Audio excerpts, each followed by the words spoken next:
Any questions, comments? All right, we'll proceed.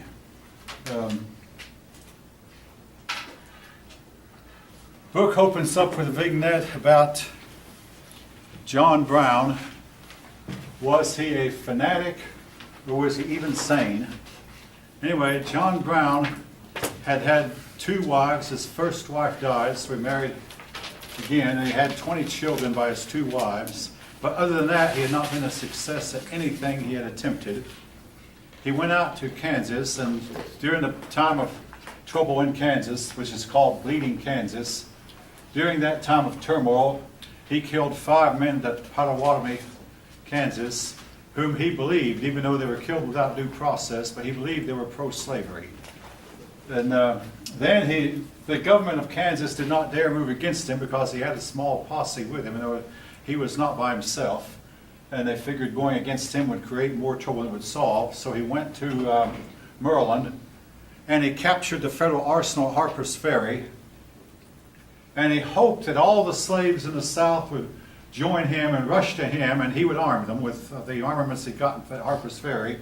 The slaves were afraid to uprise, afraid they'd all be killed, which might very well have happened. So they did not join him. Robert E. Lee was sent to capture Brown, which Lee did. John Brown and his followers were hung for treason. But John Brown became a hero to some, and during the Civil War, the Union troops would sing, "John Brown's body lies a stirring in the grave, his truth goes marching on." Yeah. So today's lecture is not going to show on the test, it's not on the test, right? What's that? Today's lecture is not on the test. No. Today, in fact, today's test is multiple choice. Okay. Today's lecture will be on the next test, which will be given after, something, I don't remember when it is. Anyway, it will be given later, at least 2 or 3 weeks down the road. And probably, it seemed like it's after spring break. But anyway, you have a break coming up about this time next month. All right, John Brown. He wrote as some, varied to others. The Southerners hated him. Some Northerners thought that he was a martyr for his cause.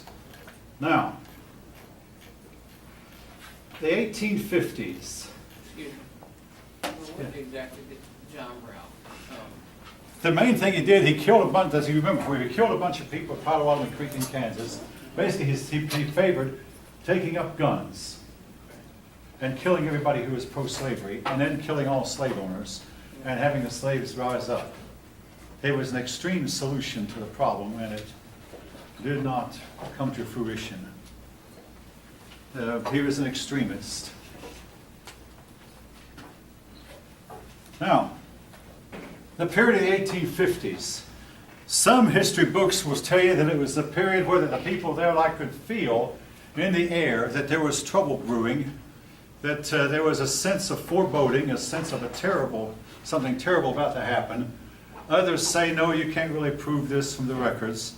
There was a lot of turmoil. I mentioned how that John Brown killed a bunch of people in Kansas. There was turmoil in Kansas, turmoil in Washington, a lot of arguing and debating going on that eventually led to a war. Now, the Wilmot Proviso. Now, that had to do with what do we do with all this territory we took from Mexico? And I'm talking about what is today the states of California, Nevada, Arizona, New Mexico, and part of Utah and Colorado, and even Texas, even though we did not take Texas from Mexico. Texans took itself without help from the United States government. But nevertheless, Texas was a territory that once belonged to Mexico. Now, do we take these territories in, or if we do, well, the issue is not whether we take them in, the issue is, are they going to be slave or free? Now, the Missouri Compromise had been passed in 1820, but when the Missouri Compromise was passed in 1820, we did not have all these territories, and a lot of folk felt like the Missouri Compromise was rendered obsolete by the acquisition of thousands of square miles of territory we got from Mexico. Would this territory be slave or free? And this was an issue that they had to decide. Well, the Wilmot Proviso said, let's make these territories completely slave-free. just like we had done with Ohio and Indiana and Illinois and Wisconsin, Michigan, make them completely slave-free like we did the others. At this time, the South had more votes in the Senate than the North did, because there was one state more slaves, one more slave state than there was free state. I believe the number was 15 slave to 14 free. But the North had the most in the House of Representatives. The Wilmot Proviso passed in the House. The Wilmot Proviso went to the Senate, and it did not pass in the Senate, so it died. In fact, the Wilmot Proviso never was passed. But it's important because it created a whole lot of hatred in the South against the North, who became convinced that, hey, they're trying to take our slaves from us. They're trying to outlaw slavery. And the Southern folk believed that this would be a very, very terrible thing that could happen to them. Worst thing in the world that could happen to them, turn the slaves loose. And that was their, that was what they believed. Now, in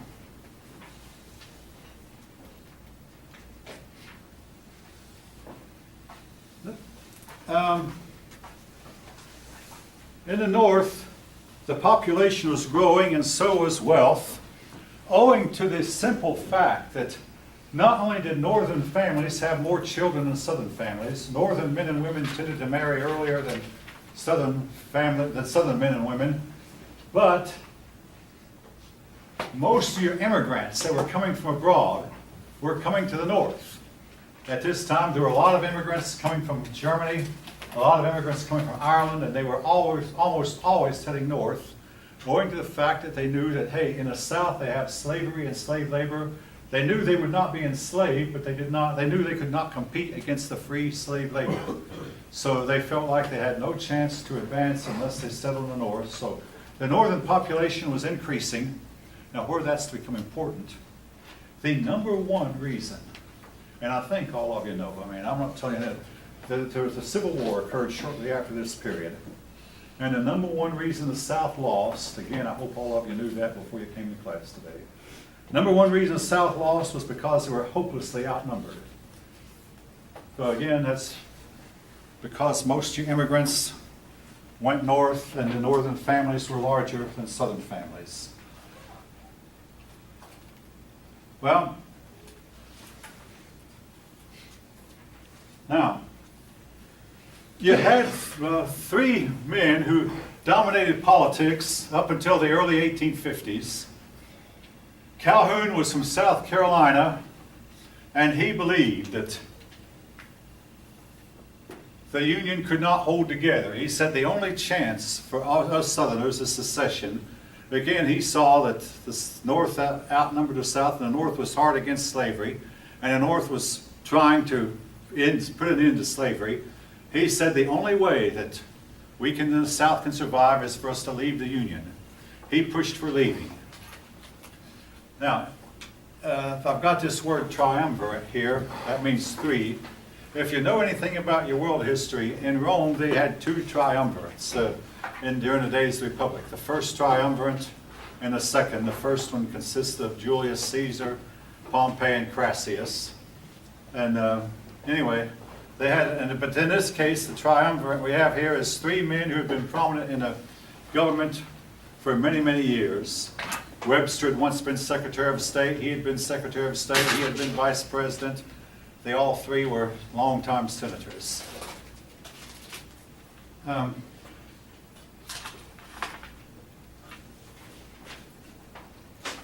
Calhoun said that Congress had no right to keep a Southern farmer or a Southern man from moving west and taking his slaves with him. Eventually, the Supreme Court agreed with him. Again, Calhoun did not believe that the black man would ever become equal to the white. Again, folks, I'm not trying to promote racism, but I have to teach this because it's a historical fact. Hopefully all of you understand this. It's not that I believe what Calhoun believed, and I don't want any of you to believe what Calhoun believed. But nevertheless, the fact that he believed as he did, we have to understand what he believed in order to understand how he acted. Now, there came forth the idea that let the individual territories decide for themselves whether they be slave or free. This was a doctrine of popular sovereignty proposed by Lewis Cass. Let the territories decide for themselves. It almost sounds reasonable and logical until you realize what were they deciding to do. They were deciding to enslave, buy and sell and beat and control other human beings. But nevertheless, the idea had some appeal. Let the territories decide as they came in, whether they be free or slave. Well, in 1848, you still had two parties. The Whig Party was split, so was the Democrat Party. President James Polk decided not to run. He had worked really hard and is known to, unless you exclude William Henry Harrison, who only lasted a month in office. But Polk had worked and gotten involved in even the most trivial of matters and did not know how to delegate. And he had burned himself out, and he requested he not run. Of course, Polk also knew his popularity was way, way down owing to issues that were bigger than he was. The issue of going to war with Mexico, which proved to be unpopular later. He thought it was the right idea, but it hurt his popularity. So he decided not to run, so the Democrats chose a man named Cass. The Whigs decided they could win with they decided they could win with another general, so they chose General Zachary Taylor. But again, both parties were divided. You had one party and one faction of the Whig Party that wanted slavery, another faction that didn't. The Whigs won the election with Zachary Taylor. For the second time they'd won with a general. Here was the problem. The first general they won with lasted 1 month. This general they won with lasted a couple of years. But actually only lasted a year. Zachary Taylor was in office for a year. But anyway, Taylor was a Louisiana plantation owner. He owned 300 slaves. And the Southern people were delighted when he won. They thought, he's our man, he'll do our bidding. But just like when they got Andrew Jackson in, they got a man at the top office, and all of a sudden Taylor seemed to see things from a different light than he'd seen before. And he did not always side with the Southerners on every issue.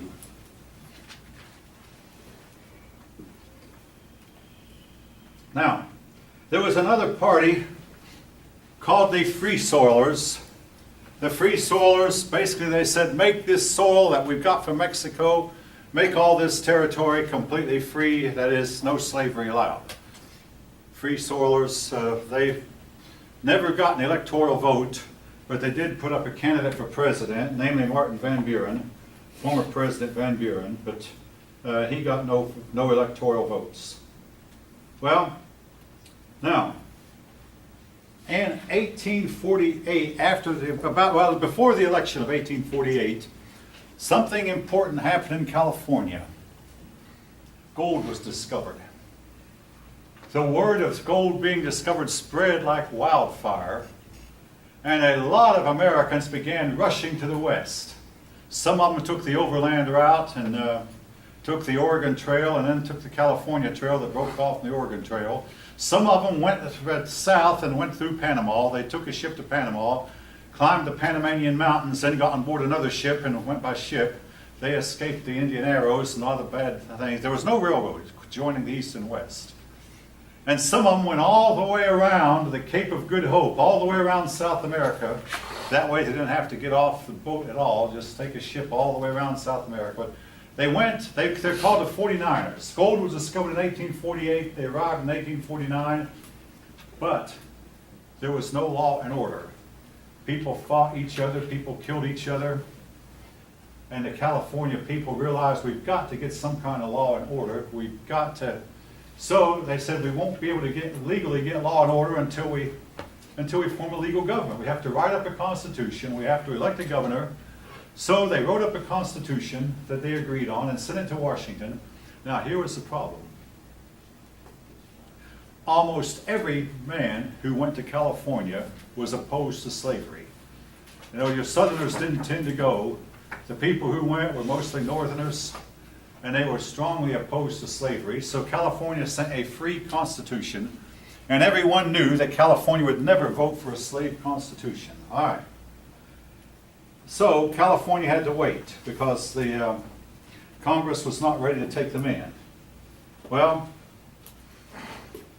this takes us up to 1850. The last time that these three men got together, Calhoun was so sick and so weak that one of his aides had to read his messages in front of the Senate. Clay was by this time an old man himself, and so was Webster. Calhoun took the extreme side.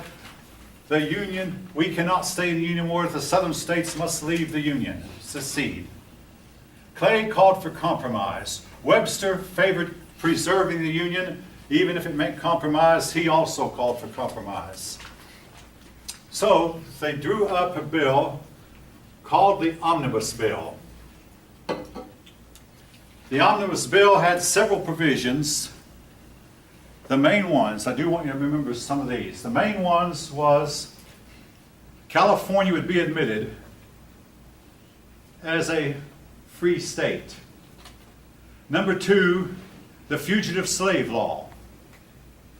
Slaves who were caught up north were to be returned to their owners. Now they could not enforce this in Canada. The slaves who stayed in Canada were permanently free. What was that law? Fugitive slave law. They got a lot of slaves returned back to their owners in the South. And people would wake up one morning and find that overnight their slave neighbors or former slave neighbors had been taken away. And nobody at this point knew where they were, where the former slave were. But the Fugitive Slave Act was part of the Omnibus Bill. And another part, now here was the problem going on in Washington, D.C. In Washington, the word D.C. means District of Columbia. In the District of Columbia, where the nation's capital was, the city of Washington was located, there was slave trade going on. Well, all your ambassadors from France, ambassadors from Spain, ambassadors from Great Britain, and ambassadors from South American countries, all these ambassadors would come to the United States and see in what was supposed to be the land of the free, see slaves chained and being sold at an auction. And a lot of people in Washington said, this is embarrassing, this is a blight. So they said, we won't outlaw slavery in Washington, but we will outlaw the slave trade in Washington. This was done. Slave trade was outlawed in the District of Columbia. Again, at this point in our history, only two big nations still had slavery. They were the United States and Brazil. Latin American countries had outlawed it. European nations had long ago outlawed it, 2 generations before. Slavery was an outmoded, outdated institution. Your Southern people did not quite know that yet. Well, let's see. Oh yes, the idea that once California was admitted as a slave state, California as a free state, don't get me wrong, all the other territories in the West that we take from Mexico would be admitted as slave states. So basically that meant New Mexico and Arizona, Nevada would all come into union as slave states, even though Utah did not want slavery. Utah was made up primarily of Mormons, and they were from the north. Didn't want it, but the others, but of course Utah was not going to come into the Union anyway, at least not for many years, owing to their problem with polygamy. You know, more husbands having more than one wife. Anyway, that was part of the compromise. California come in as a free state, every other state come in as a slave state. Fugitive Slave Act, no slave trade in the District of Columbia. This was part of the compromise, but this was all part of the Omnibus Bill. It did not pass. Zachary Taylor opposed it. The extremists on both sides opposed it. The Omnibus Bill was a compromise. Well, with Taylor opposing it, it had no chance to pass. But after 1 year in office, President Zachary Taylor died. He actually served a little bit more than 1 year. Took office, I believe, in March of 1849 and died in July of 1850. Died suddenly. And then the new president, Millard Fillmore, signed the Omnibus Bill as separate pieces of legislation. Stephen Douglas proposed, proposed that, hey, instead of putting all this in one bill, let's put it through Congress as separate bills and enact each one in such a way that they will pass. So each one of these pieces of legislation was put in separate bills. This became known as the Compromise of 1850. Now basically, the Omnibus Bill and the Compromise of 1850 are one and the same. This was Henry Clay's last compromise. Within a couple of years, all three of these men were deceased. Webster, Clay, Calhoun did not last long after this, but this was Clay's last compromise.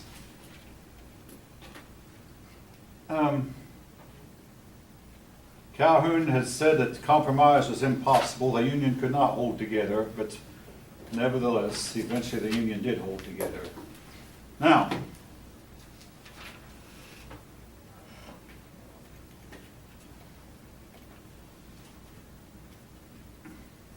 rather than solve the problem, the compromise actually created more problems. Many runaway slaves had gone to New England, and the New England people were told they should send them back, and quite frankly, the New England people refused, and they would not let slave hunters come in and try to collect them either. So a lot of your southern slave owners found out their valuable slaves, that they called them valuable slaves, would not come home and could not be made to come home because New England would not accept the compromise.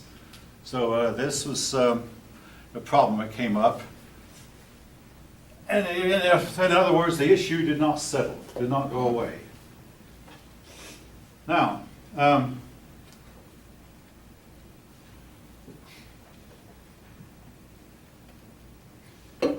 about this time, a young woman who had never seen a plantation wrote a book called Uncle Tom's Cabin.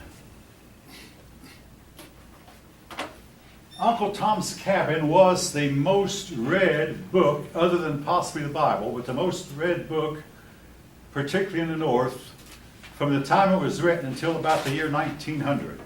That's a period of almost 50 years. Almost everybody read Uncle Tom's Cabin. Uncle Tom's Cabin was made into a play, and then other people took up writing. Many years later, Abraham Lincoln met Harriet Beecher Stowe, the author that is, in the White House and said, "So you're the little miss who started this war." That might have been a little bit of a stretch of the truth, because even if Harriet Beecher Stowe had not written a book, it would probably someone else would have. All right, folk, slavery, all right, let me get my thoughts together here. When I was young and in school, they taught us that Uncle Tom's Cabin was over-exaggerated and stretched, that the beatings did not happen.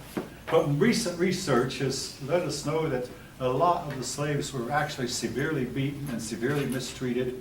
So Uncle Tom's Cabin really was not stretching things and was not an exaggeration.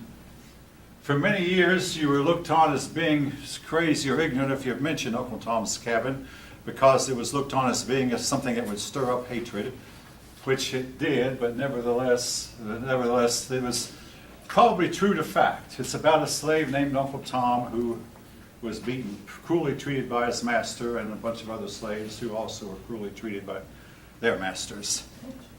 All right. The Southern people hated the book. A lot of people in the North praised it. Former slaves began to speak up and say, "Oh yes, it's factual, it's true. I was treated that way," or "I know of people who were treated that way," and practically every slave could tell stories of beatings by their white masters, beatings and mutilations and other forms of deprivation.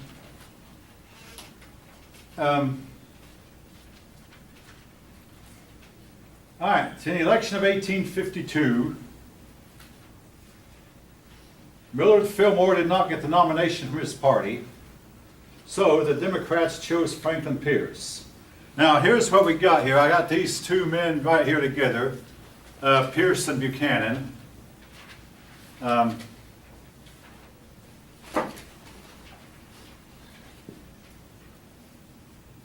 Franklin Pierce and Buchanan both had one thing in common. They were what you call doughface. dough-faced, that is, they were two-faced.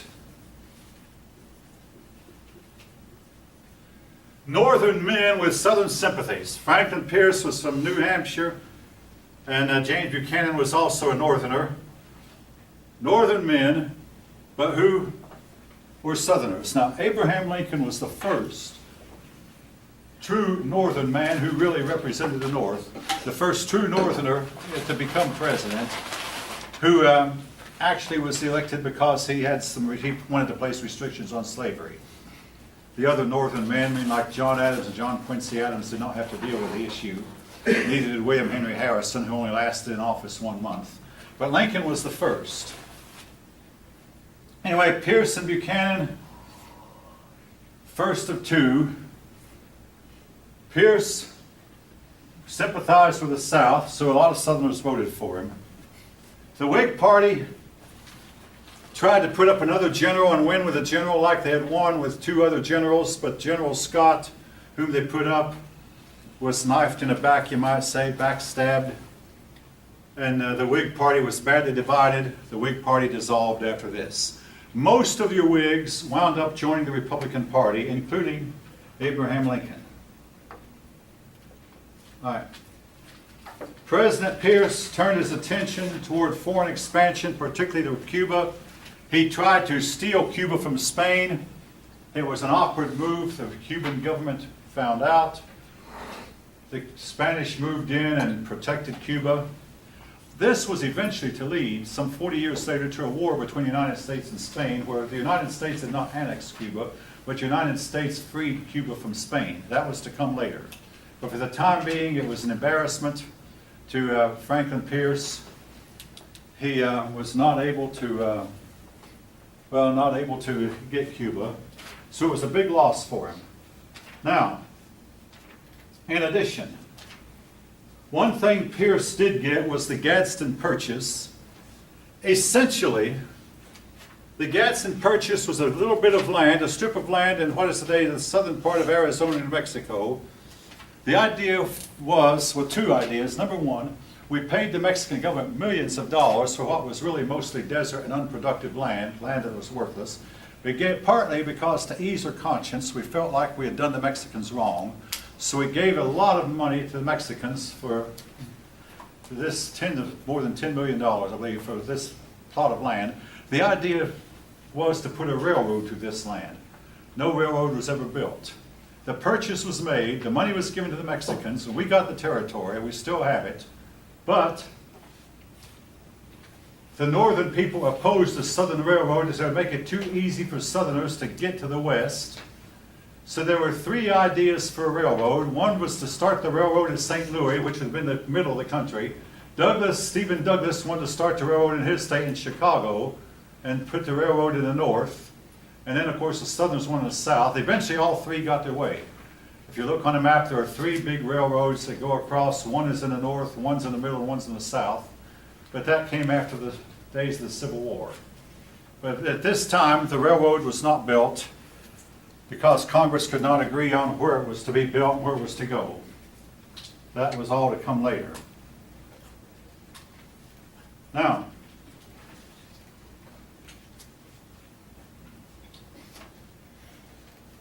there came the Kansas-Nebraska Act. Oh yeah, Kansas-Nebraska Act. Essentially, the Congress decided that the Missouri Compromise was obsolete, and that under the Missouri Compromise, both Kansas and Nebraska should become free territories. Well, Nebraska had no slaves anyway, so there's no problem. Nebraska would be free. But the Southerners said, if you're going to get Nebraska, we want Kansas, especially since Kansas had a lot of slaves living there already. Well, what the Kansas-Nebraska Act done, it repealed the Missouri Compromise. But it did not solve anything, because in Kansas, the people of Kansas got armed and started fighting almost a civil war. The pro-slavery people won the initial fight, in spite of John Brown killing 5 people at Pottawatomie Creek. The pro-slavery people won the initial fight in Kansas, and they sent a constitution to Washington.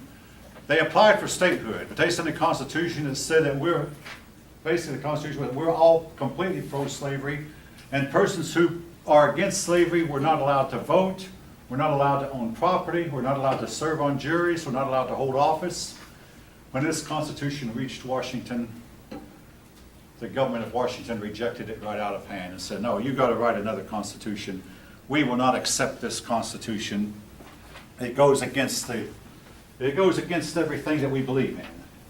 So Kansas was left to fight it out.